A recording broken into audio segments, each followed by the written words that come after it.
Pessoal, bom dia. Como vocês acabaram de acompanhar toda a parte da introdução, iremos agora passar para o segundo passo, que é a metodologia.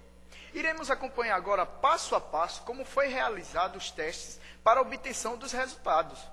O teste foi realizado com 11 indivíduos monotensos do sexo masculino e com idade entre 23 a 43 anos, pesando entre 70 a 79 quilos e com altura de 1,70 m a 1,80 m e participantes de exercícios físicos há quase 6 meses. Foram excluídos indivíduos portadores de problemas endócrinos, cardiovasculares, ortopédicos, neurológicos, fumantes e usuários de medicamentos que pudessem alterar a pressão arterial.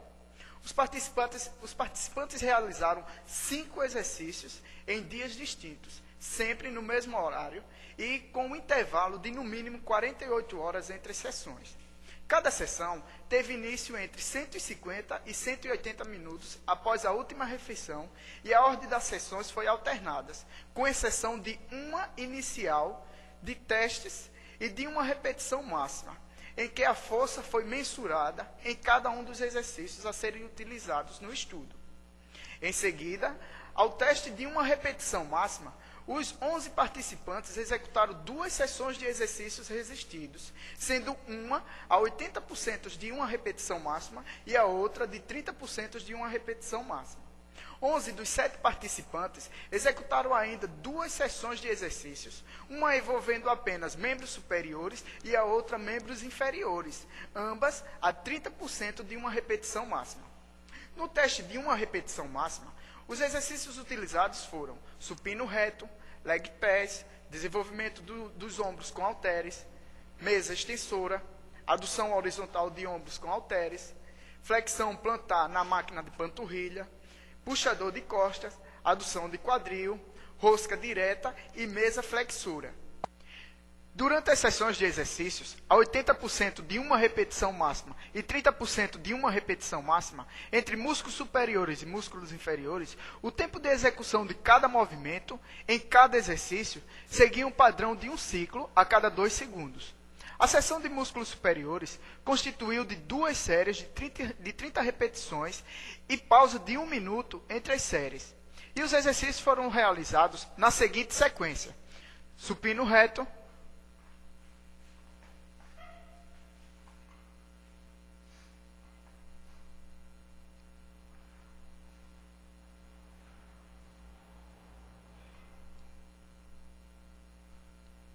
rosca direta,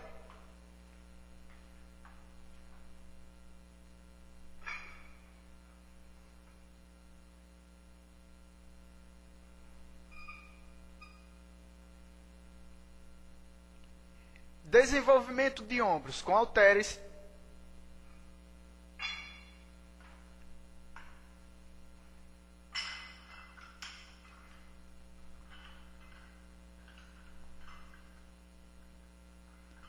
adução horizontal de ombros com halteres,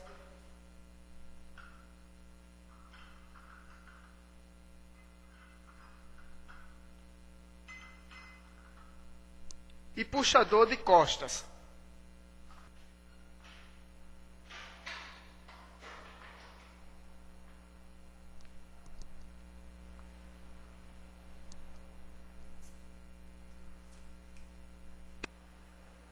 Finalmente, a seção de músculos inferiores foi constituída de 2 séries de 30 repetições a 30% de uma repetição máxima e pausa de 1 minuto entre as séries. Os exercícios foram realizados na seguinte sequência: leg press,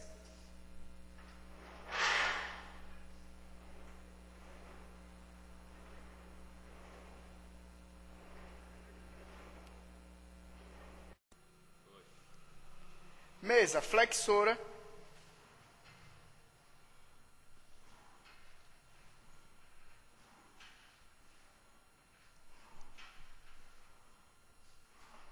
flexão plantar na máquina de panturrilha,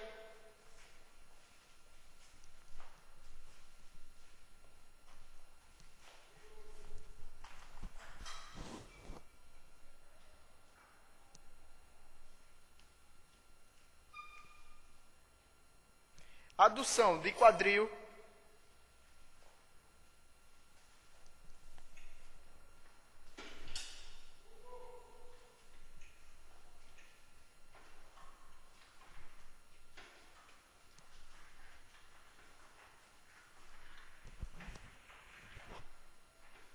mesa extensora.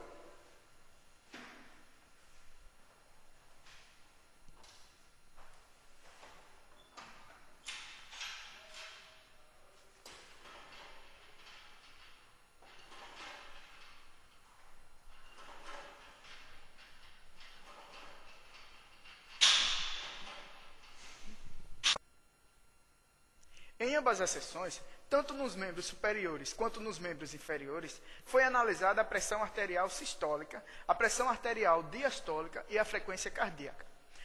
Os valores medidos, tanto no início quanto no final, foram comparados aos valores a cada 10 minutos durante 120 minutos. A pressão arterial foi medida pelo método escutatório, com o participante sentado, utilizando o estetoscópio. A frequência cardíaca foi mensurada por um frequencímetro e o seu registro foi medido antes de cada mensuração da pressão arterial. Além disso, a pressão arterial média foi calculada como sendo os valores da pressão arterial diastólica, mais 1/3 da diferença entre pressão arterial sistólica e pressão arterial diastólica. A norma para as medidas repetidas e testes de Benferroni foram utilizados para comparar em cada sessão de exercício os valores da pressão arterial e a pressão arterial sistólica e a distólica. E também a frequência cardíaca em todos os momentos, tanto no início quanto no final. Bem como podemos verificar possíveis diferenças entre a sessão de 30% de repetição máxima e 80% de repetição máxima, e entre duas sessões, tanto no músculo superior quanto nos músculos inferiores. O resultado dessa pesquisa, de toda essa pesquisa, você verá agora com Gildo.